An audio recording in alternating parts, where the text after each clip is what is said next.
The storm drain ring that bought a dream career. They say no good deed goes unpunished. But in my experience, the universe just takes a little while to pay its debts. It was 5 years ago, right in the middle of a freak thunderstorm in Chicago. I was sprinting down Michigan Avenue, soaked to the bone, trying to make it to the biggest job interview of my life. I was 22, broke, and absolutely desperate for a break. As I passed a storm drain, I saw a woman on her knees in the pouring rain, reaching into the iron grate and sobbing. She had dropped her grandmother's wedding ring, which was the only thing she had left of her family. I knew if I stopped, I was going to be late. I knew I would probably lose that job opportunity. But I looked at her face, and I just could not walk away. I spent 45 minutes in the mud, cutting my hands on the rusted metal, until finally, my fingers brushed against that cold gold band.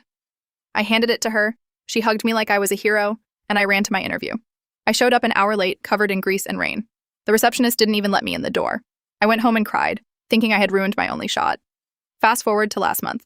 I am sitting in a high-stakes boardroom, interviewing for a vice president position at one of the biggest tech firms in the country. The door opens, and in walks the CEO. She did not even look at my resume.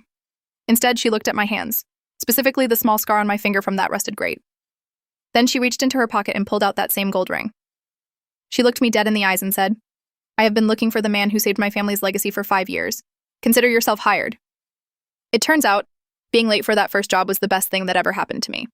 Because when you put out good energy, the world has a funny way of making sure it finds its way back home. Always stay kind, because you never know who is watching.